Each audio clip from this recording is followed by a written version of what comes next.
Hola, ¿qué tal? Bienvenidos. Qué bueno que nos acompañas en esta tarde lluviosa de viernes en el mejor programa de análisis político de México y el mundo mundial. Por supuesto, los conversatorios de Territorio Comanche a través de los micrófonos de Acústica Radio. Dale voz a tus sentidos. Mi nombre es Satanene Cáceres, soy el Mick Jagger de la ciencia política y me da mucho gusto recibir en estos micrófonos, por supuesto, al único e incomparable Rodrigo Pichardo, el soldado de la democracia. Mi queridísimo Rod, ¿cómo estás? Bienvenido. Mi estimadísimo Mick Jagger de la ciencia política, o mejor conocido en el bajo mundo como el Roctor, pues un gusto y un placer estar de nueva cuenta por acá compartiendo el streaming con el estimadísimo Roctor de la ciencia política, quien nos había abandonado, pero que sabemos perfectamente que es por cuestiones meramente profesionales.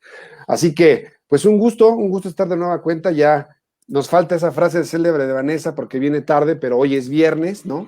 Hoy es viernes de Territorio Comanche. Muchísimas gracias, mis queridos comanches.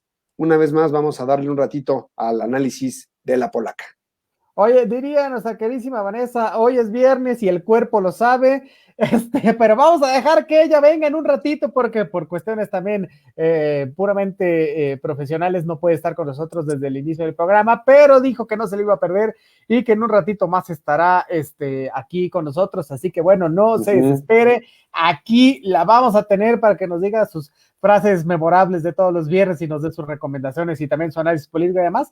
Los números del COVID, que aún a pesar de que fue día patrio el 15, bueno, pues no deja de haber decesos y más contagios, tanto en el país como en la Ciudad de México. Entonces, bueno, ya estará nuestra carísima Vane hablándonos acerca de todo esto. Y sin embargo, pues vamos a comenzar porque, como usted se dio cuenta, el miércoles no estuvimos en vivo a través de los micrófonos, bueno, pues porque fue día patrio y también nos toca descansar un poquito, y a usted también le toca descansar un poquito de todo lo que anduvo viviendo durante estos 6 meses de COVID, y bueno, pues ya pasamos el día patrio, ya comió usted los chiles en nogada que hizo a favor de adquirir aquí en Territorio Comanche, que estuvieron súper ricos.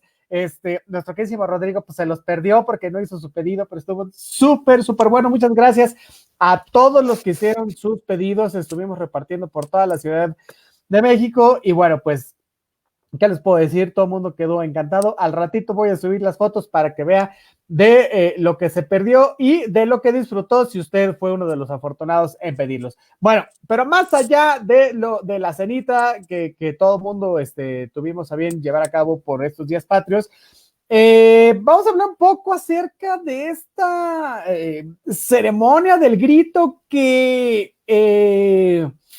no sé, por supuesto son tiempos del COVID y no podía pedirse un poco más de que fuera así de desangelada. Sin embargo, me parece que hay un par de aristas que tocar ahí, porque a mí me parece que aunque se viera muy bonito y la iluminación nos hiciera ver al país con una llama de la esperanza, que bueno, tiene mucho que ver con aquello de los lemas de campaña, ¿verdad? Que estuvo manejando el queridísimo presidente.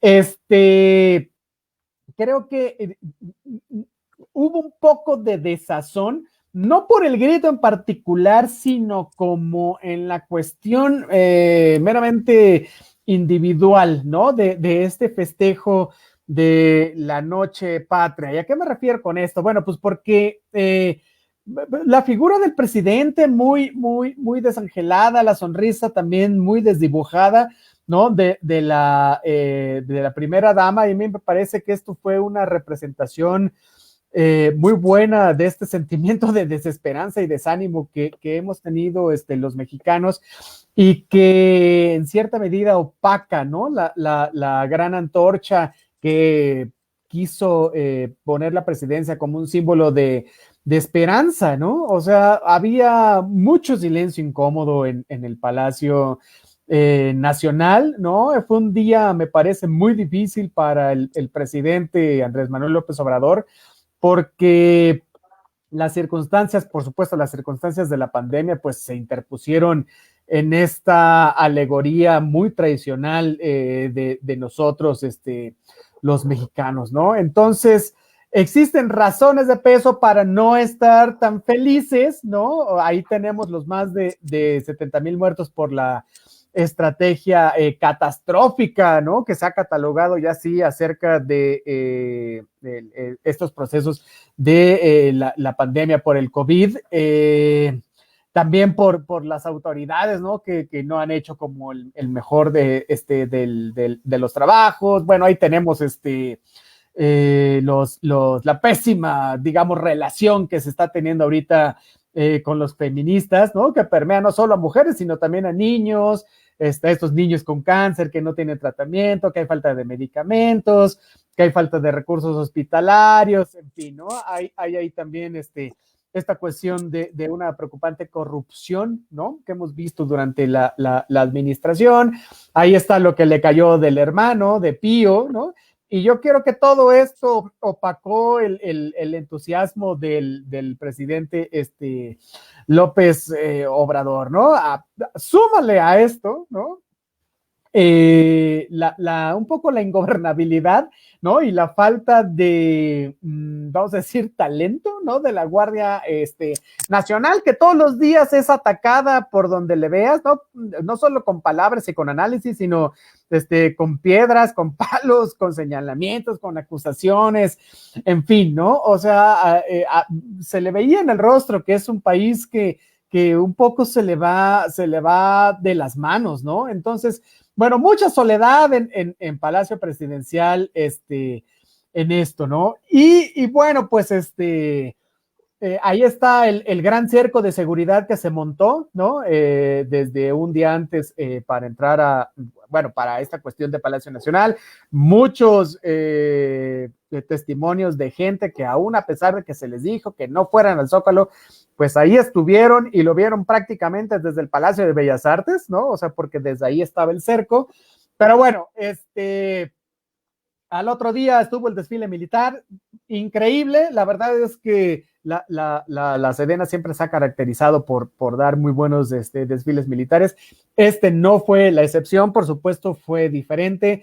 Me pareció muy interesante y loable el reconocimiento a estos 58 trabajadores de la salud con la condecoración, ¿no? Del águila. La verdad es que fue muy emblemático. Y mucha disciplina por parte del ejército. La verdad, quedé un poco sorprendido por aquí, por mi casa, no sé por la tuya, pero por aquí sí pasaron los helicópteros y los aviones. Y bueno, empezó un poco más tarde de lo que siempre empieza, me parece, porque antes empezaba a las 9 de la mañana y bueno, pues los que estaban un poco cruz no lo podíamos ver, pero ahora sí, a las 11 de la mañana lo pudimos ver todos. ¿No? Muy conmovedor los momentos en que los aviones de las Fuerzas Armadas desprenden, ¿no? Ahí en el cielo, el humo blanco que representa como honor, ¿no? A los médicos que han luchado contra el COVID, el minuto de silencio, en fin, ¿no? Y también muy representativo, ¿no? En la figura de las pilotos aviadores, que es Miriam Martínez y Carolina Paola, ¿no? Entonces, bueno, me parece que con esto la Sedena también manda una muestra de compromiso, ¿no? En cuanto a la equidad y la libertad y la apertura, ¿no? También de las Fuerzas Armadas, ¿no? En cuanto a la equidad de género. Entonces, bueno, me parece esto también muy, muy loable. Entonces, bueno, un poco así lo que pasó el día del grito de la independencia. Ahorita nos aventamos un par de comentarios un poco más relevantes y además y cuestiones históricas que me parecen también muy interesantes, que me puse a investigar, que no sabía y que me hicieron ver muy bien en la noche del grito, no porque parecía que era yo muy inteligente, pero ahorita se las cuento. Me gracias, Morrón. ¿Cómo viviste el grito? Pues, ¿qué te puedo yo contar? Creo que la crónica que acabas de dar es sumamente apegada a los hechos, y yo creo que esta parte de haber sido un grito, el tercero en la historia. Yo también estuve viendo algunos datos de cuáles son los gritos que más desolados y más, digamos, atípicos hemos tenido en la historia de nuestro país.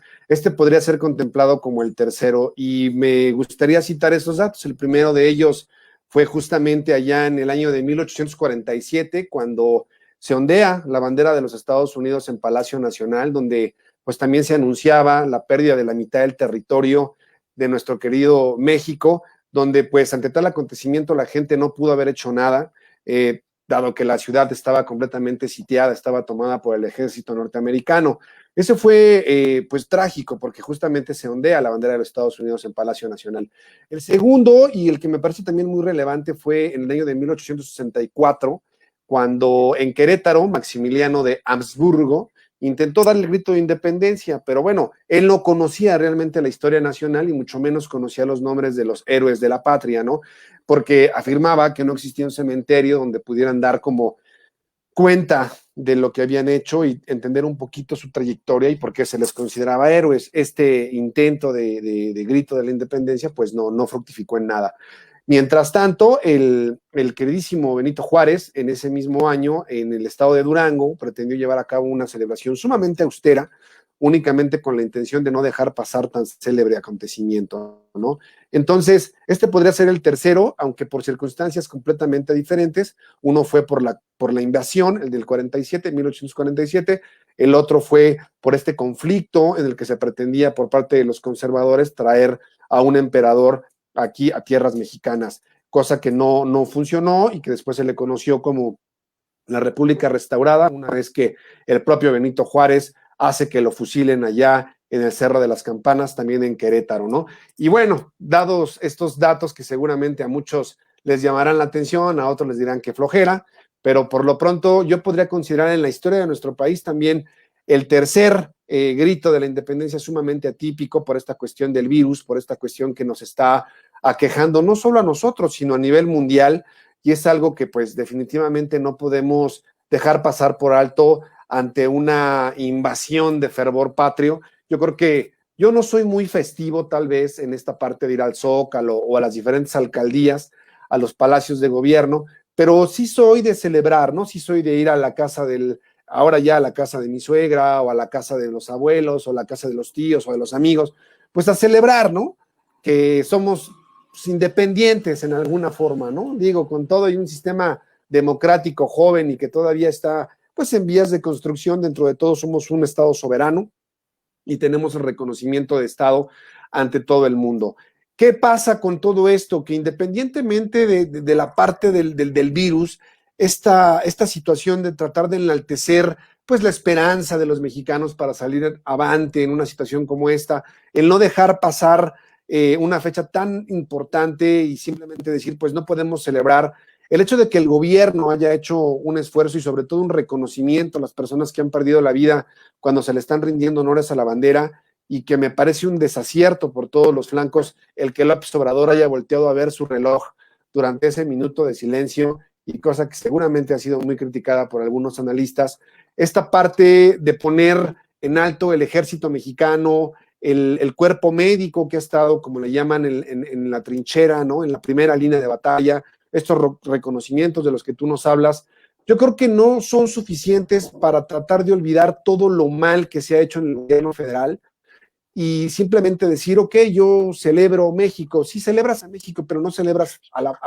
no celebras al gobierno, ni celebras una clase política inepta, ni celebras una clase política corrupta, porque la realidad es que Morena también se ha caracterizado por tener grandes problemas y grandes desaciertos, por ejemplo, en la compra de equipo médico. Ahí tenemos el caso del hijo de Bartlett, ¿no? Que estuvo vendiendo ventiladores a sobreprecio, que se da cuenta de la falta de infraestructura en materia de salud, que si bien es cierto, no es asunto de López Obrador, porque esto es un problema ya de varias generaciones, el problema que enfrentan los sistemas de salud, principalmente el ISSSTE y el IMSS, y ahora con esto del Seguro Popular y todos estos nuevos seguros, no es ninguna novedad que una pandemia de estas dimensiones pues los pusiera a prueba y que evidentemente saliéramos reprobados. Aquí las malas decisiones también, por ejemplo, con una economía que está arrancando de manera muy prematura y que todo nos indica que vamos de nueva cuenta a un rebrote, bueno, ni siquiera un rebrote, vamos a un nuevo brote dentro del primer brote, porque no hemos salido de la primera etapa y ya estamos entrando a iniciar actividades en materia económica que ya lo hemos dicho hasta el cansancio, sí se tiene que trabajar, pero ahí está el ejemplo de Europa, que ya se repuntaron considerablemente, por ejemplo, los casos, está Reino Unido, está España, está Italia, que están teniendo otra vez contagios, incluso de gente que ya se había aliviado. Entonces, el gobierno federal parece no entender las dimensiones de una pandemia, sobre pretexto de no tener en la mesa los recursos para ya poner en activo esto de lo que tanto hemos hablado en territorio comanche, de un salario básico universal, que ahora la Cámara de Senadores, a través de Movimiento Ciudadano, PRI, PAN y PRD, están poniendo sobre la mesa para que se eleve a rango de ley que en situaciones de pandemia o situaciones donde la gente no pueda salir a trabajar, pues ya tengan este salario para poder sobrevivir. Esto sigue siendo hasta ahora una iniciativa de ley, ni siquiera se ha puesto todavía a discusión, pero ya se va a presentar el Pleno. Entonces, pues vemos a López Obrador rebasado por todos los flancos y evidentemente lo único que se pretendió fue dar, pues, como formalidad y no dejar pasar la fecha, pero realmente creo que México en este momento no tiene nada que celebrar, más allá de un digno reconocimiento al equipo médico y a la milicia que también ha formado parte de estas brigadas que acuden a zonas donde no hay un acceso fácil a infraestructura hospitalaria y que son ellos a través de muchos de este acercamiento al sector salud también están ahí ayudando a combatir esta pandemia, ¿no? Más allá de eso, no tengo nada bueno que decir. Como siempre, los aviones son muy lindos, muy coquetos, pero fue un desfile muy distinto porque también hubo participación de la sociedad civil y hubo participación de estos camiones donde venían parte de una asociación de hospitales privados, donde en un camión los ponían así como en una oficina muy burócrata. Me pareció algo pues un poquito fuera de tono, porque al final es un desfile militar, sin dejar desde luego de lado la actividad de la sociedad civil ante esta pandemia, pero creo que no era la mejor manera de darle su lugar. Creo que no era la fecha indicada. Más allá de eso, pues no tengo nada bueno que decir, mi estimado Roctor. Oye, pues son 210 años de independencia y todos los presidentes siempre se toman atribuciones diferentes en el grito. Todo mundo le pone de más. Ahí estuvo, bueno, fueron 20 loas que hace el presidente y más allá de las loas que son las necesarias, digamos, ¿no? Las de casa, a todos los que participaron en el movimiento independentista. Dijo, me llamaba mucho la atención un par que es, y la repitió el año pasado, esta de viva la democracia y viva el respeto al prójimo, ¿no? El amor al prójimo. Y la verdad me llama mucho la atención esta última porque habrá que ver a qué se refería con esto, ¿no? Porque no se ha visto mucho el amor al prójimo, precisamente por lo que comentabas ahorita en cuanto a esto de la pandemia, pero también al reconocimiento de los diferentes, ¿no? De las diferentes visiones que se tiene y del ataque que un poco se lleva a cabo contra todos aquellos que no están de acuerdo con las directrices que se mandan desde Palacio Nacional y que muchas veces han terminado silenciados de una u otra manera, ¿no? No digo que sea un régimen autoritario, ¿no? Pero sí, de bajita la mano, siempre hay manera, pues, de llamarles la atención, por decirlo de algún modo bonito. No, pero bueno, más allá de eso, había un par de cosas que son interesantes en la historia de este país, porque no solo es el análisis político, sino también hay que tener presente un par de cosas. La primera, un par de mitos, ¿no? Por ahí me toca mucho escuchar que la gente dice que se cambió la celebración del 16 al 15 porque era cumpleaños de Porfirio Díaz.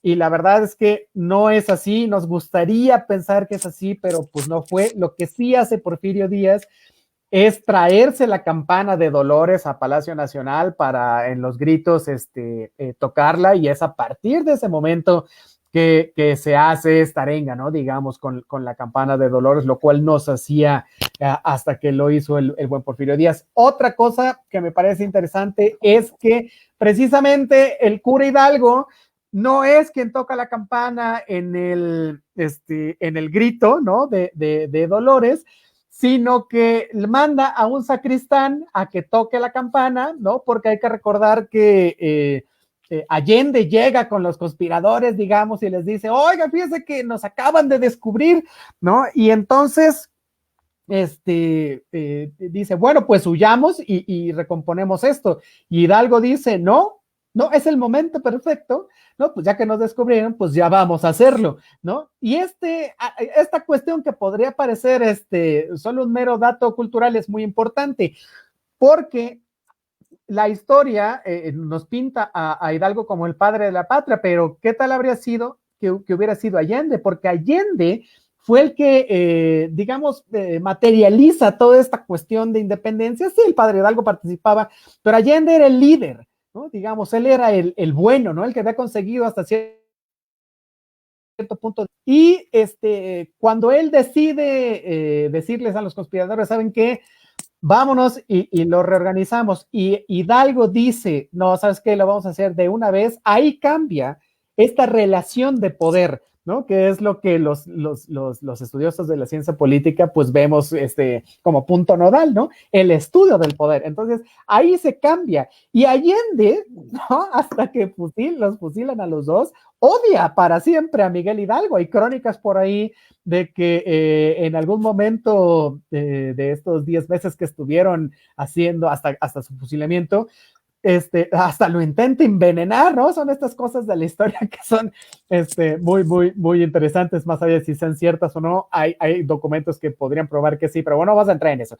El punto es que cambia esta relación de poder y entonces Hidalgo, al dar el grito, ¿no? Diciendo, porque no se querían independizar tal cual, o sea, querían que Fernando VII siguiera siendo el bueno, ¿ah? Y que murieran los gachupines, eso sí, porque no les daban chance de ocupar puestos públicos en la administración. Bueno, al final, Hidalgo se avienta el grito, se van a Totonilco, y aquí pasa algo también muy interesante, que estando en Atotonilco, que además es muy bonito, yo lo invito a que ahora pasando la pandemia, vaya y vea el templo que está ahí, porque de verdad es precioso. Estaban ahí los conspiradores y de repente escuchan mucho barullo afuera de la iglesia y entonces salen y ven un montón de gente que habían agarrado precisamente a la Virgen de Guadalupe y la habían puesto en un palo enorme, ¿no? Y la traían como estandarte y algo que era bastante inteligente dijo, mira, ya tenemos una bandera.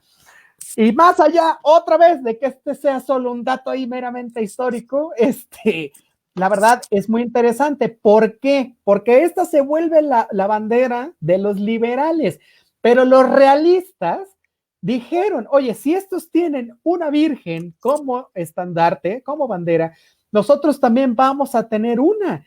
Y ellos toman pues, a la Virgen de los Lagos, ¿no? Entonces aquí también se vuelve una cuestión de lucha de dos frentes contra dos vírgenes, ¿no? La Virgen de Guadalupe y la Virgen de los Lagos, que al final resulta ser la misma Virgen. Bueno, al final, gana, digamos, de alguna manera la Virgen de Atotonilco, la Virgen de Guadalupe, y bueno, la Virgen de los Lagos regresa a su nicho y se sigue adorando como siempre. Pero de ahí viene también esto, de no es que saliera Hidalgo el mero día y dijera, ¿a qué traigo a la Virgen? No, fue una cuestión meramente circunstancial, nos gustaría creer que fue diferente, pero no, a eso sí, hay bastantes crónicas que hablan acerca de esto, ¿no? Y bueno, el grito también dentro de estas cuestiones históricas se celebra desde 1812. Yo no sabía esto, fíjate, y lo que me parece también bastante interesante y bueno, no ha dejado de darse hasta el día de hoy. Ahora, algo también interesante es que el 27 de septiembre, que ya viene, es la consumación de la independencia y nosotros hemos decidido celebrar el inicio y no la consumación de la misma, lo cual también es muy interesante. Generalmente uno celebra la consumación de las cosas, ¿no? Pero bueno, no, aquí en este caso es diferente, ¿no? Entonces, bueno, hay muchas opiniones ahí filosóficas al respecto, que si nosotros enarbolamos esa cuestión de la guerra y la sangre y bla, bla, bla. A mí me parece que es una cuestión sin sentido. La verdad es que nos sentimos mexicanos en estas fechas y bueno, valga la redundancia nada más para dar a conocer esos pequeños datos, apréndaselos y el siguiente 15 de septiembre, bueno, pues va a quedar muy bien en la cena, ¿no? Entonces, bueno, a mí me hizo quedar muy bien, así que se lo recomiendo bastante. Y bueno, más allá de estas cuestiones históricas, cuestiones también importantes son aquellas que tienen que ver con lo que estamos presenciando ahora, que es este juicio que se le quiere llevar a cabo a las presidentas. Pero espérate, vamos para allá. Primero un par de saludos, dice Juan Manuel Cifuentes Sandoval, desde North Carolina, en los Estados Unidos. Dice, saludos, Comanches, felices fiestas patrias. Muchísimas gracias, mi queridísimo Juan. De hecho, querría preguntarle a los que están allá en los Estados Unidos cómo se la pasaron y cómo se lleva a cabo los festejos patrios, ¿no? De la gente que vive allá por diferentes circunstancias en los Estados Unidos. Si también hacen cenas, si se juntan, si no, si ven la tele, si ven las transmisiones desde el país, pero además, ¿cuál es la visión que tiene la población norteamericana respecto a celebrar una fiesta de independencia en otro país? Eso estaría interesantísimo, si nos pueden contar, pues muchísimas gracias. Dice Arturo Israel Aguilar, saludos, excelente tarde, muchísimas gracias. Dice Cayetano Lego, saludos René, que tengan una excelente tarde, muchísimas gracias.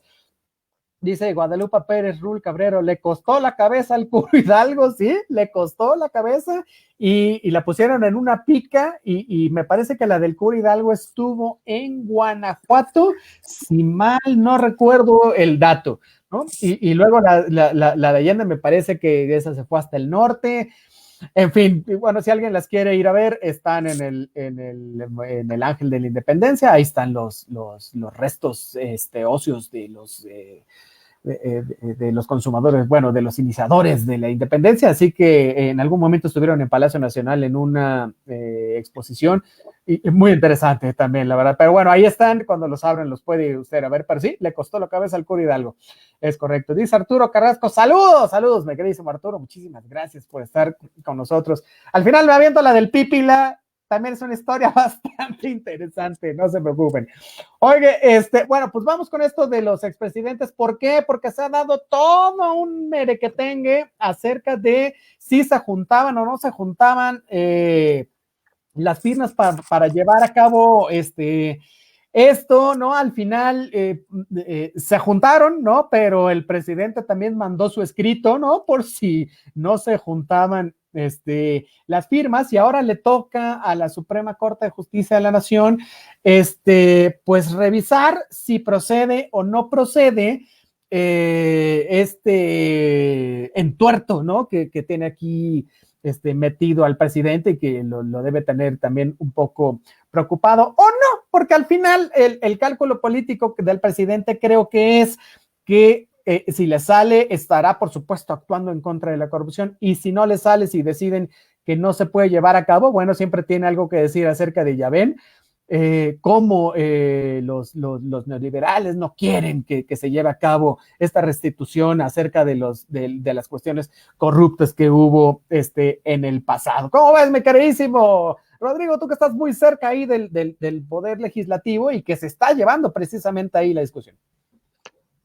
Pues aquí lo que de alguna u otra manera se tiene que analizar por parte de la Suprema Corte de Justicia de la Nación es la viabilidad constitucional que puede tener dicho pedimento por parte del presidente y el haberse sometido a recabar las firmas para que esto pudiera ser sometido y pudiera poderse en la boleta el día de la elección. ¿Qué es lo que está ocurriendo? Y vamos a aclarar un poquito cuál es la dinámica respecto a las dudas que existen en este sentido. Primero, yo creo que el argumento más fuerte en el ámbito legal sería, reitero, la viabilidad constitucional. ¿Por qué? Porque el artículo 35, fracción octava, numeral 3, de la propia Constitución de nuestra máxima, nuestra Carta Magna, dispone claramente cuáles son los supuestos en los cuales no se puede someter a consulta distintas materias que en cuestión de seguridad nacional o que le competen exclusivamente al Congreso y al propio presidente. Uno de ellos es la restricción de los derechos humanos ni de sus garantías. Es decir, no puedes tú someter, por ejemplo, esta parte de la presunción de inocencia, que sería uno de los argumentos más válidos para estos expresidentes, porque tú estás haciendo una pregunta que ya de origen se encuentra viciada, que es, ¿estaría usted dispuesto a que los expresidentes, ahí los nombra cada uno de ellos, pudieran enfrentar la justicia en caso de? El asunto estriba hasta en cómo estás tú preguntando, y es ahí lo que se tiene que analizar por parte de la Suprema Corte. No puedes tampoco someter la forma de gobierno en la que te encuentras tú, en la que nos encontramos, que en este caso será un régimen democrático. No puedes tampoco someter a consulta la permanencia o la continuidad de los servidores públicos que fueron electos a través de la elección popular, en materia electoral, el sistema financiero, obras de infraestructura en ejecución, como lo podría ser también el aeropuerto o las obras de refinería en Dos Bocas, o todas estas grandes obras que él tiene como parte de su bandera pues no de propuestas, porque ya es presidente, ¿no? Pero como parte de las acciones que está llevando a cabo como políticas públicas. Y tampoco la seguridad nacional y la operación de las Fuerzas Armadas. ¿Qué quiero decir con todo esto? Y la polémica es muy clara de entender. Cualquier expresidente pudiera solicitar esa parte, incluso un amparo, donde este principio del cual hemos hablado aquí, mi querido René, que es el debido proceso, y que se argumente ya de origen una pregunta insidiosa que ya los está acusando antes de demostrar su culpabilidad, que todos podrían decir en materia política, pues sí, ya sabemos que es cierto que Calderón mandó hacer aquí y que hubo tantos muertos y que hizo esto y que hizo aquello, efectivamente, pero aquí lo que debe ocurrir es judicializar la política o politizar la justicia. Aquí la tú debes de demostrar en tiempo, modo, forma y lugar todos los dichos y todas las acusaciones que tú estás presentando. Sí, efectivamente todos sabemos que los presidentes hicieron de las suyas en el ejercicio de sus funciones. Ahora lo interesante de todo esto, bueno, es probar a través de diferentes autorías, a través de, no sé, por ejemplo, que cante cual ruiseñor este señor Emilio Lozoya, por lo menos en el caso de Enrique Peña Nieto, las circunstancias que pasó, por ejemplo, con Carlos Salinas de Gortari, que a mí me encantaría que una de las primeras acusaciones que él debería de tener es haber orquestado el fraude de 1988 y haberle robado la presidencia a Cuauhtémoc Cárdenas, por ejemplo, y solo para empezar. Más allá de eso, él fue el responsable prácticamente de la crisis que tuvimos en el 94, una vez que él sale y le deja la presidencia a Ernesto Zedillo Ponce de León, una de las crisis más importantes que hemos tenido. Entonces, yo creo que políticamente conocemos cuáles son las acusaciones. El asunto está en que jurídicamente tú tienes que comprobarles todos estos hechos. Y la situación, vuelvo al punto, están dos: un escrito que somete el propio presidente para someter a consulta que la justicia, porque además eso es lo grave, tú no puedes someter a una consulta popular la justicia, porque la justicia en teoría a todos nos hace iguales ante la ley, y tú no puedes como presidente preguntarle a los ciudadanos si quieren que se ejerza acción penal o que por lo menos se comience a investigar la culpabilidad de los presidentes. La realidad es que ante una pregunta como esa y en un escenario tan distinto como el que estamos teniendo ahora, cualquiera hubiera pensado que las firmas las iba a juntar en 2 días, pero la realidad es que no fue así. Se vieron en grandes aprietos y el último día, un día antes de vencer el plazo, de verdad que Morena estaba vuelta loca consiguiendo las firmas, y en ese sentido es que tú te preguntas o te cuestionas, ¿es esto un circo? ¿Es esto realmente una pregunta sensata? Realmente, si se pudiera ejercer acción penal, pues entonces que se presenten las pruebas ante la Fiscalía General de la República y que ésta lleve a cabo sus investigaciones. La realidad es que hasta qué punto lleva un toque electoral la situación de los expresidentes y ver hasta qué punto le funcionó o no le funcionó al presidente.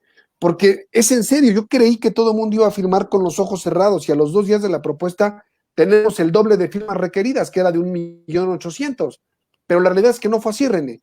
Y eso te pone a pensar qué tan legítimo, qué tan cierto para la gente es que tú como presidente pongas o sometas a una votación el que los expresidentes se enfrenten en la justicia. Esa es una. Y la otra, dudo, sinceramente, la viabilidad de las preguntas y que por ahí se puede ir la Suprema Corte de Justicia de la Nación. Ok, tú quieres que se juzguen a los presidentes, pero no con estas preguntas, porque estas preguntas violan dos principios, el debido proceso y el de presunción de inocencia.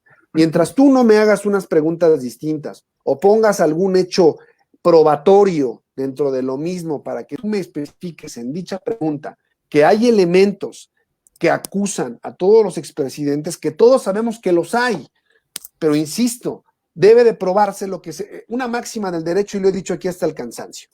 El que acusa tiene la obligación de probar.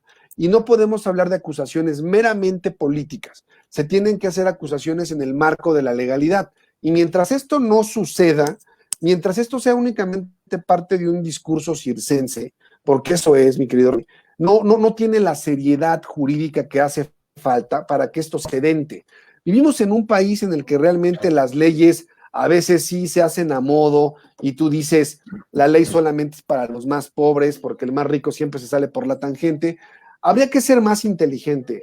Yo hubiera hecho las cosas de una manera diferente. Habría puesto la idea sobre la mesa en el Congreso para que el Congreso solicitara a través de una bancada que es mayoría, que es el caso de Morena, solicitara que se abrieran carpetas de investigación para cada uno de los expresidentes, aportando los elementos probatorios necesarios que sé que seguramente nos debe tener y que se hicieran de ellos para tener las pruebas. Y eso hubiera sido muchísimo más sensato, muchísimo más creíble, y además no les hubieras dado pauta para poder tener la salida de emergencia.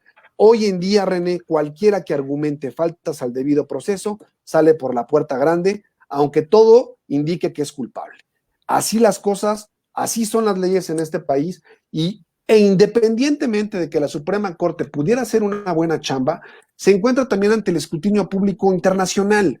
Y yo creo que si ellos validan una encuesta o unas preguntas que de origen están viciadas, yo creo que la Suprema Corte no quedaría parada.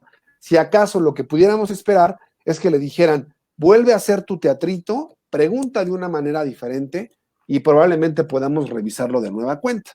Pero como están hechas las preguntas, violan estos dos principios de los que ya hemos hablado aquí, y eso hace que esto sea inviable jurídicamente. Veamos si políticamente la Suprema Corte hace las cosas como lo solicita Morena, digo, el presidente.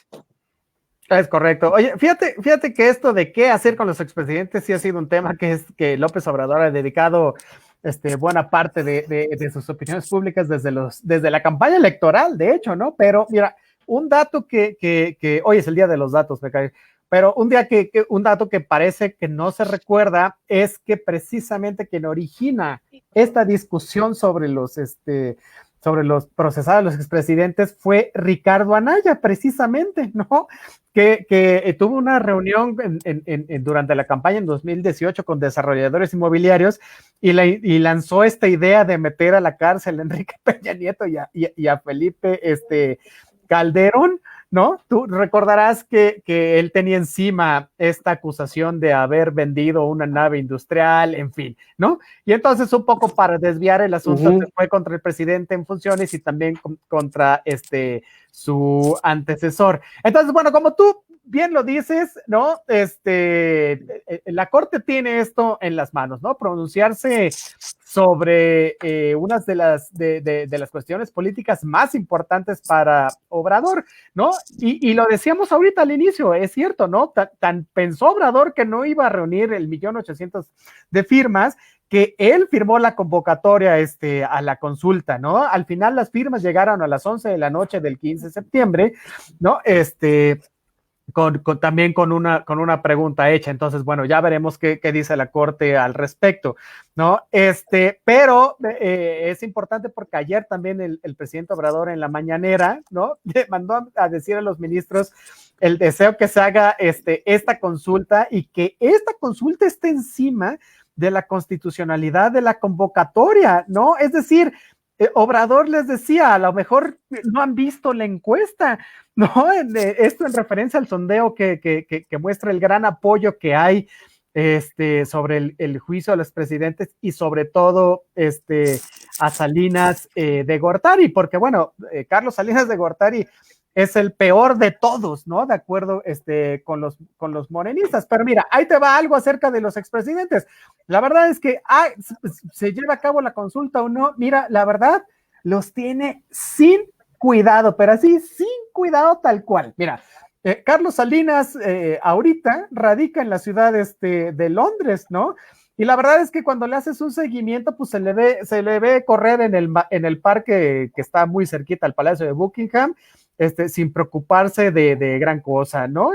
Creo que hasta sonriente se le ve de lo que pase o no pase en este país. Yo lo seguimos viendo comiendo en los mejores restaurantes y de vez en cuando va a Irlanda, ya ves que vivió por ahí un año cuando terminó su presidencia, ¿no? Bueno, ese es el primero.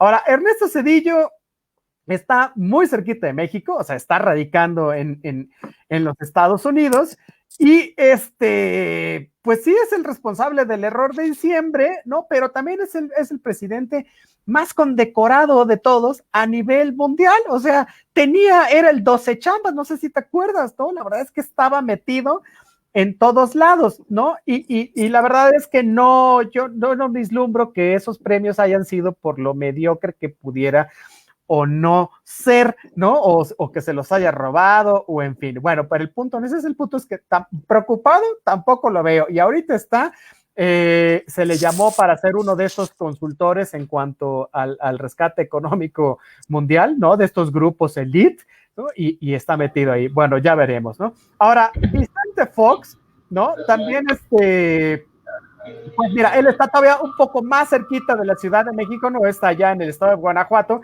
y no creo que esté muy preocupado porque le digan ratero, ¿no? Desde que terminó su mandato, la verdad es que ha estado muy activo en redes sociales y tirándole durísimo al presidente Obrador. Y el último, que es Felipe Calderón, bueno, mira, nada más te tienes que ir un poco ahí por las calles del centro, la verdad es que está muy, muy cerquita, ¿no? Y anda tan espantado, ¿no? Porque que pues va y le tira el INE, ¿no? Precisamente en las puertas, ¿no? A decir que no le quisieron dar el registro de México Libre como partido político nacional. Entonces, mira, la verdad es que entiendo esta parte de la anticorrupción, de este discurso, ¿no? La verdad es muy loable. Ya veremos si la Suprema Corte se dice algo acerca de la formulación también de la pregunta, ¿no? Muchos juristas dicen que seguramente no pasa, muchos juristas dicen que seguramente sí.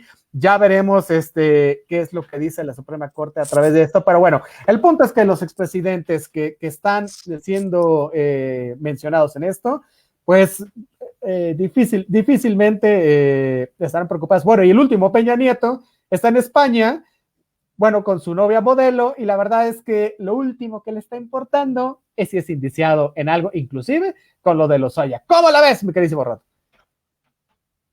Pues es que justamente es todo lo que tú acabas de mencionar. Lo único que yo considero que tal vez no esté tan preocupado por la parte de las acusaciones, pero sí porque ya no le van a dejar su futura empresa México Libre, ¿no? Que evidentemente pues está esperando sobrevivir de esa parte del erario público. Esperemos que el Tribunal Electoral confirme la decisión del Instituto Nacional Electoral y en ese sentido el señor pues siga haciendo berrinches y que ya no iba del erario público junto con su esposa, la señora Margarita Zavala. Yo creo que sabes que va a hacer mucho ruido, mi estimado René, en esta parte de Calderón y que tal vez sí pudiera dar, no en este sexenio probablemente, o no por ahora, en un futuro inmediato, tal vez en un año, tal vez en 2 años, tal vez al final del sexenio de López Obrador, esta parte de Felipe el Oscuro, de este libro de Olga Ward, da nombres, donde da fechas, donde otorga circunstancias en tiempo y forma, que incluso ella está acusando de manera directa a Felipe Calderón de amenazas de muerte y que por lo cual ella tuvo que salir del país, ella asegura también en su libro que él es el responsable de los atentados en contra de los 2 secretarios de Gobernación, cosa que hablamos en la emisión pasada, que fue de Juan Camilo Muriño y de Blake, me acuerdo nada más del nombre, Juan Francisco, me parece. José Francisco Blake Mora. Blake Mora, perdonen. Ella hace acusaciones directas y en este sentido yo creo que él sería el que, si acaso, en el remoto supuesto que esto pudiera comprobarse, hay mucho ruido de parte de un ambiente, me está costando un poquito escuchar esta parte, mucho mejor, esta parte de que todo esto, si esta periodista está dispuesta a que ese libro sea tomado con evidencia y que se acompañe de pruebas, yo creo que tal vez Felipe Calderón sí pudiera tener un seguimiento judicial, pero que nada tendría que ver directamente con la consulta. Más bien serían ya delitos que se les comprobaran y que podría ser juzgado como cualquier otro ciudadano. Esta parte sería interesante de ver y vamos a seguir leyendo el libro, que la verdad está buenísimo, se lo recomiendo mucho. Dice con pelos y señales todo lo que fue uno de los sexenios pues más sangrientos, como lo marca la propia escritora, ¿no? Y quien está acusando con el dedo de manera directa a Felipe Calderón como el responsable de todo esto. Así que más allá de cualquier consulta, al único que sí pudiéramos ver enfrentando un proceso judicial sería Felipe Calderón, porque los otros pues sí andan muy tranquilos, mi estimado René. ¿Por qué será? Es correcto. Oye, fíjate que ya llegó nuestra queridísima Vanessa Rojas. Mi queridísima Vane, qué bueno que nos acompañas ya. Buenas noches. Exacto, en algún lugar desconocido del centro histórico de la Ciudad de México, seguramente. Oye, antes de que empecemos contigo y nos digas puntualmente lo que tenemos que ver acerca del COVID, hay un montón de saluditos por aquí y de preguntas. Nos dice Loli Rojas, buenas tardes programa, buenas tardes, muchísimas gracias. Dice Maite Vidal González, saludos. ¿Creen que fue sintomático que no se vendieran todos los boletos de la no rifa del avión y que tampoco se juntaran las firmas ciudadanas para llevar a juicio a los expresidentes? Que los símbolos no favorecieron esta vez a AMLO. Es correcto. Bueno, ya hablamos de los expresidentes. Ya lo dijimos, mi queridísima esposa. Sí, lo que sí es esta rifa del avión, no avión, ¿no? Que también fue pues un fiasco total. Finalmente quienes se sacaron el premio hasta donde sé fueron más o menos 15 hospitales, lo cual no está mal. Sin embargo, de los casi 270 hospitales que atienden al COVID, solo 15 van a tener este apoyo. La verdad es que estuvo muy mal llevada esta rifa. Luego, si quieren, les contamos la historia sobre quién le dijo cómo llevar la rifa, pero además cómo se la compró el presidente Obrador y cómo a la mitad del proceso vio y dijo, ¿sabes qué? Esta rifa nomás no va. Bueno, sí, terrible. La verdad es que, en mi opinión, muy mal la rifa del avión, no avión. Bueno, ya veremos. Bueno, pues cuáles repercusiones, pues ya cada quien tendrá sus 20 millones de pesos. El gobierno tuvo que pagar prácticamente un aproximado entre 30 y 40% de boletos que no se vendieron. Y bueno, pues habría sido más fácil destinar simplemente el dinero a eso y ahorrárselo de la rifa. Pero bueno, así las cosas en presidencia. Dice Juan Manuel Fuerza Sandoval, North Carolina acaba de instaurar el mes de la hispanidad en septiembre. Todo el mes se celebran diferentes fiestas hispanas. Oye, pues muy bien. La verdad es que son demasiados latinos por allá en los Estados Unidos y sobre todo de ese lado de la Unión Americana. Entonces, pues muy bien por Carolina del Norte. Dice Naín de Tauret, México ya enjuició a un expresidente. Es correcto, fue Luis Echeverría Álvarez, se le acusó por aquello de los crímenes de lesa humanidad, un tanto por los del 68, un tanto por los del 71 con el halconazo. Sin embargo, a pesar de que estuvo un ratito en reclusión, en prisión domiciliaria, no se le fincó ningún cargo ni ninguna responsabilidad. Así que juicio como tal me parece que no fue, solo fue, digamos, como esta parte de la indagatoria. Ahorita nos van a decir los términos precisos, mi queridísimo Rodi y Vanessa, pero me parece que solo llegó hasta ahí. Y bueno, la verdad es que fue otro que no dejó de dormir por eso. Bueno, dice Mariana Gómez, hoy sí los escucho, muchísimas gracias. Dice Naín de Tauret, política, ficción, es correcto. Dice Braulio Nava, en mi opinión no creo que México Libre sea para que pueda vivir, yo creo que más bien quiere ganar terreno en la vida política de este país. Bueno, pues es muy acertado tu análisis, mi queridísimo Braulio Nava. porque así es, o sea, generalmente hay una regla no escrita con los expresidentes donde terminando el cargo ya no regresan a ocupar ninguna posición, porque pues qué otro cargo podrías ocupar fuera de la presidencia, que es el hueso mayor, pero no, Se la verdad acaba es que tu vida política. exacto, se te acaba, pero no, ellos quieren seguir con este poder político, digamos, ¿no? Con esta esfera de política que les permita seguir manteniendo ahí cuestiones pues sí, de poder y de influencia, ¿no? Y bueno, la verdad, yo celebro, igual que el presidente, que no se los hayan dado, ¿no? Esa es mi opinión muy personal. Ahorita vemos la de los demás, dicen ahí de Tauret, buscar una diputación o senaduría, fuero político y así evitar el juicio. Pues sí, en realidad esa era, yo pienso que esa era como la tirada, ¿no? Pero no se los dieron y bueno, pues ahora veremos también qué dice el Tribunal Electoral, ¿no? Acerca de esto. Mi queridísimo Rod, ¿cómo ves el asunto? Pues justamente lo que está mencionando Naín de Tauret, esto no tuvo ninguna sentencia judicial.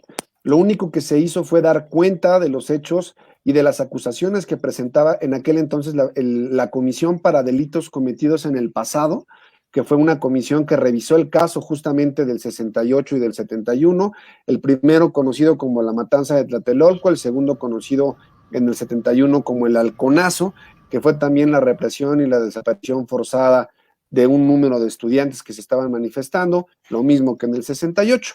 Él se le acusa de manera directa en el 68 cuando fue secretario de Gobernación y en el 71 ya en funciones como presidente. Sin embargo, todo esto no fructificó en una sentencia, el señor no pisó la cárcel, todo el tiempo hubo un trato preferente, ¿no? Fue únicamente como un placebo para la sociedad, para que trataran de encontrar como un pequeño alivio de que se les estaba dando seguimiento a estos crímenes, porque la realidad es que el 68 en especial, más que el 71, se le considera uno de los hechos más trágicos en la historia del país, especialmente por esta represión tan fuerte por parte de Díaz Ordaz hacia un grupo de estudiantes, ¿no? Que lo único que estaban reclamando era este conflicto que hubo entre dos preparatorias, una del Politécnico, una preparatoria privada, donde un grupo de granaderos los sometió de manera muy violenta. Posterior a ello, pretendían manifestarse, se unieron las escuelas de la UNAM y esto se fue haciendo más grande al grado que tuvo que ser reprimido por parte del Departamento del Distrito Federal y del propio gobierno, por el propio gobierno federal. En ese sentido, se considera una herida abierta en la historia de nuestro. Pero este intento de enjuiciamiento, pues la verdad solo en eso, en un acto circense que no derivó en absolutamente ninguna consecuencia legal para el expresidente, que apenas incluso se le quitó en este sexenio su pensión como expresidente. Prueba de ello, que ello fue únicamente, lo reitero y con toda responsabilidad lo afirmo, y fue únicamente un mero placebo para la sociedad y en especial para diversos grupos de la sociedad civil que reclamaban que las carpetas de investigación fueran reabiertas en el caso del 68 y del Halconazo. Así que no podemos llamarle a eso un enjuiciamiento en el estricto sentido de la palabra. Mi lectura en ese sentido. Sí, sí, es correcto. Mi querida Vane, vamos a abrir tantito tu micrófono, es que creo que tenemos un pequeño problema de audio porque, a ver, mi querida Vane, ¿cómo estás? ¿Cómo están? Hola, hola, ¿me escuchan todo en orden? Bueno, mira, te escuchamos muy lejos, con mucho eco, creo que estás en un lugar muy abierto, pero mira, dinos rapidísimamente las cifras del COVID, nada más para que no quede ahí, pero ¿sabes qué? ¡Oh! No, sí se escucha como turbina de avión. Ok, pero, no. ¿Sabes qué? ¿Por qué no nos escribes en la parte de comentarios las cifras? Ahorita las leemos y sobre esto hacemos nuestro análisis. Muchísimas gracias. Sí, una disculpa por nuestra queridísima Vanessa Rojas. Ya ve usted, así son los programas en vivo y ha hecho todo lo posible y lo imposible por estar conectada con nosotros. Bueno, finalmente hoy el micrófono le juega una broma macabra y hoy sí, no es culpa ni de la Guardia Nacional, ni del CISEN, ni de Gobernación, ni de nadie. Bueno. Oye, fíjate que hablando sobre esto del 15 de septiembre y el COVID, a mí me da, en lo que nuestra queridísima Vane nos escribe las cifras, a mí me da la impresión de que hay personas que creen que que la forma de detener esta pandemia es propagándola, ¿no? O sea, están hartos del encierro y la gente ha decidido salir a las calles como si la contingencia sanitaria hubiera quedado ya en el olvido, ¿no? Y las muertes del COVID fueran un mal sueño, ¿no? O sea, ahí está, yo me acuerdo cuando estas primeras 24 muertes nos preocupaban mucho y vimos cómo día a día, ¿no? Se fueron acumulando más, ¿no? Con esta estrategia basada en la disponibilidad hospitalaria. Yo creo que nunca nos imaginamos estas cifras, ¿no? Estos escenarios. Se rebasó el que decía el queridísimo subsecretario López-Gatell de las 60,000 muertes, ya vamos por ahí de las 71,000. Y bueno, ahí están los resultados, ¿no? Lo que decíamos al principio del programa, el Zócalo capitalino, bueno, pues como tenía que ser por la contingencia, solo con las personas necesarias, ahí con un piquete de gente del ejército respondiendo los vivas del presidente.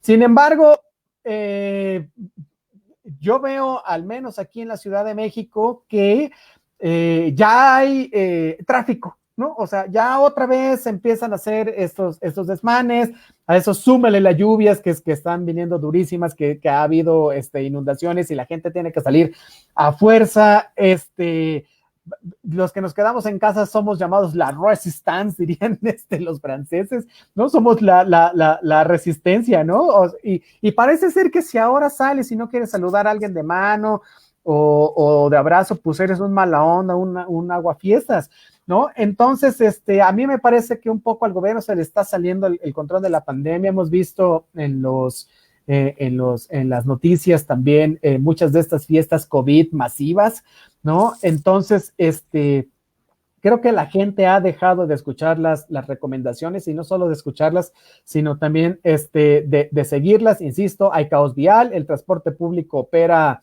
con normalidad, las personas se compran su cubrebocas, sí, pues sí, de Calaverita o la sonrisa del Guasón o de Cepillín o lo que sea, pero sin ponerse a pensar si la tela es la adecuada para proteger su salud. En fin, ¿no? Hay una serie de chistes y de memes sobre Gatell y sobre Andrés Manuel López Obrador.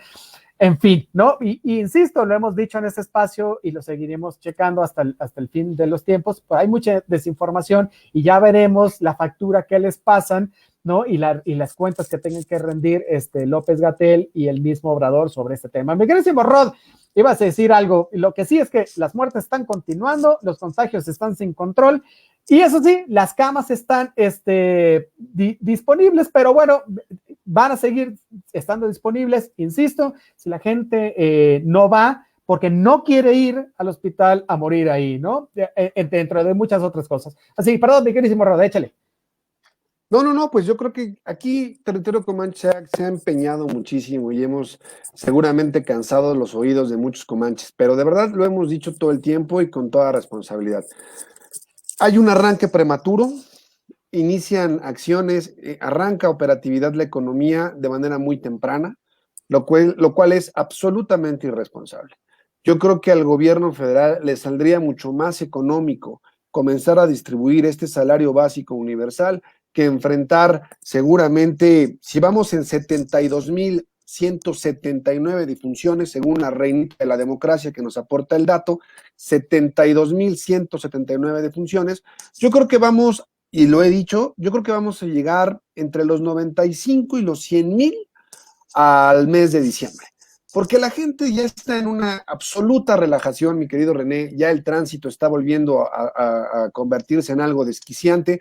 ¿Y sabes en quién me preocupo más todavía? Y yo creo que son los adultos jóvenes, especialmente todos estos chicos que ya no aguantan el encierro porque pobrecitos, ¿no? O sea, ya no aguantan no irse de fiesta, no irse al antro, no irse a tomar la chela al bar, no ver a sus amigos en un cafecito. De verdad, yo no sé, y a veces por eso me pregunto si la humanidad merece una segunda oportunidad, mi querido René. Yo no sé si ante todas las evidencias, si ante todo lo que está ocurriendo, la gente cree que esto es un mito y sigue creyendo de verdad. Yo por mí estoy en el entendido, mi querido René, que esto es una especie de darwinismo social que va a sobrevivir quien tenga la capacidad para readaptarse a lo que está ocurriendo y a partir de ello deconstruirse y tomar una responsabilidad frente a dicha situación. Todos aquellos que consideran que su estabilidad emocional se encuentra fracturada por no salir al antro, ¿no? Porque están los que evidentemente tú dices tienen que salir porque no tienen para comer. Todavía dices, puedo entender su desesperación. Pero la realidad es que tú te vas ya a la Condesa, te vas a los diferentes centros, por ejemplo, al de Coyoacán, al centro de Tlalpan, a diversos lugares muy turísticos donde hay bares. En teoría se está manejando la sana distancia y en teoría ya están operando como restaurantes y no como bares. Pero la realidad es que la gente ya no está guardando la sana distancia porque salen a fumar a las banquetitas, ¿no? O justo a la puerta de acceso de los diversos restaurantes y están a menos de 30 centímetros entre ellos. Están sin cubrebocas y las autoridades están siendo permisivas en esta parte. ¿Por qué? Porque no tienen una respuesta lo suficientemente bien estructurada para hacerles entender a la sociedad en su conjunto que no podemos y no estamos regresando a la operatividad económica, no porque no queramos, ¿no? Sino porque es necesario, pero que al mismo tiempo la gente no está asumiendo su responsabilidad de hacerlo de una manera diferente. Creen que ya pueden salir y que ya pueden andar en la calle y que ya pueden irse a echar un elotito a las 8 o 9 de la noche y que ya pueden andar por la calle de manera muy normal. Lo que no saben es que además de todo estamos atravesando un sistema de tormentas, de huracanes, de bajas en cuestión de clima. La temperatura ha bajado muchísimo. ¿Y qué viene con todo esto? Viene el virus de la gripa, viene la influenza, que les comunico también por si no lo saben, ya forma parte del cuadro de enfermedades y que pone en riesgo muy latente a todas aquellas personas con problemas respiratorios y que se viene una ola de contagios de vías respiratorias que la gente sí va a poder entrar en pánico creyendo que son síntomas de COVID. Y dentro de toda esa paranoia va a haber quien sí lo tenga y ante la falta de información y ante la falta de precaución, lo único que nos espera es un panorama muy, muy desolador. Así las cosas. Es correcto. Oye, nos dice Vanessa, híjole, el panorama es horrible. Hay 648,000 confirmados acumulados, 23,000 confirmados activos, 75,000 casos sospechosos, 72,179 defunciones, como bien lo decías, y 71.3 casos recuperados. Y se considera que para el primer semestre de 2021 serán 200,000 decesos. Échate esa mano, ¿no? Está terrible. Bueno, pues así las cosas con el COVID. Nosotros desde nuestra trinchera le seguimos recomendando que tenga las medidas sanitarias necesarias. Si es muy urgente salir por cualquier condición que se lleve a cabo, bueno, póngase su cubrebocas, mantenga la sana distancia, si tiene gogles, use los gogles. Y si no tiene que salir, bueno, no salga. Además está nublado, está lloviendo. Entonces, si de verdad no tiene a nada a que salir a la calle a exponerse, bueno, no lo haga. Si lo tiene, bueno, siga las recomendaciones que le damos aquí en Territorio Comanche. Oye, ya nos vamos. Muchísimas gracias por estar con nosotros. Nos choca irnos con estas cifras tan espantosas, por eso las damos al principio del programa. Pero bueno, ahí está, para que usted lo sepa. Quedaron muchos temas en el tintero. Ahí está el segundo informe de labores de Claudia Sheinbaum, que también es importante revisar y lo estaremos viendo el siguiente lunes. También el asunto del agua en Chihuahua, que mira, tiene ya una persona en el hospital y a su esposa fallecida, presuntamente por ataque de la Guardia Nacional. Bueno, la verdad es que también es un tema que está en el ojo del huracán, como la elección también de Morena. Pero bueno, todos estos temas y más que ustedes nos pidan y que quieren que toquemos, pues los vamos a estar checando aquí a través de los micrófonos de Acústica Radio, por supuesto en el mejor programa de análisis político que es los conversatorios de Territorio Comanche. Muchísimas gracias a todos por haber estado aquí. Y mi queridísimo Rod, pues para irnos tranquilos este fin de semana, no estar pensando en política hasta el lunes que nosotros se los contemos, ¿qué nos recomiendas? Pues a mí me gustaría recomendarles un libro, no es tan ligerito, pero creo que sí es para entender la política. Me gustaría recomendarles Masa y Poder de Elías Canetti, ¿no? Donde él ahí marca cómo la fuerza se convierte en poder. Pero él da, digamos, de manera muy detallada cómo podemos transformar esta fuerza física en un mecanismo de control. Y establece, por ejemplo, una analogía muy burda, que es cómo el gato puede acabar con el ratón en cualquier momento, pero prefiere jugar con el ratón de tal manera que le da un círculo de movimiento para que él se pueda divertir. Entonces, es un libro que a mí me parece bastante bueno, fue de los libros de cabecera de la carrera en ciencia política y me gusta, es para entender la política de una manera, pues, bastante, a mí personalmente no me parece una obra complicada, sí es un poquito más de entender las cuestiones políticas, pero creo que es bastante buena y es muy entendible para todo el público. Elías Canetti, Poder. Y pues me encuentran como Rod Pichardo en Facebook, me encuentran como Rod.Pichardo82 en Instagram, como @Maquiavelo80 en Twitter. Y por favor, no olviden compartirnos, no olviden comentar, no olviden estar pendiente de la página de Territorio Comanche en Facebook, denos un like en la página de Acústica Radio también y síganos en Instagram en la página de Comanche-Territorio. Un placer haber estado con todos ustedes, Comanches. Queda pendiente el segundo informe de gobierno de Claudia Sheinbaum, espero que lo podamos abordar el próximo lunes. Queda pendiente lo de Chihuahua, queda pendiente esta parte todavía si quieren ahondar un poquito del juicio a los expresidentes, pero yo me comprometo a hablar por lo menos un poquito del segundo informe de gobierno de Claudia Sheinbaum el próximo lunes. Un placer haber estado con ustedes, excelente fin de semana. No olviden darle like, por favor, a la página de accesorios para la construcción de Andacín y Macrisa Shampoo. Muchas gracias, Comanches. Es correcto. Oye, nos dice nuestra queridísima Vane, yo le recomiendo el libro de los abrazos de Eduardo Galeano. Bueno, pues ahí está para que usted lo lea este fin de semana. Y muchísimas gracias a nuestra queridísima Vane.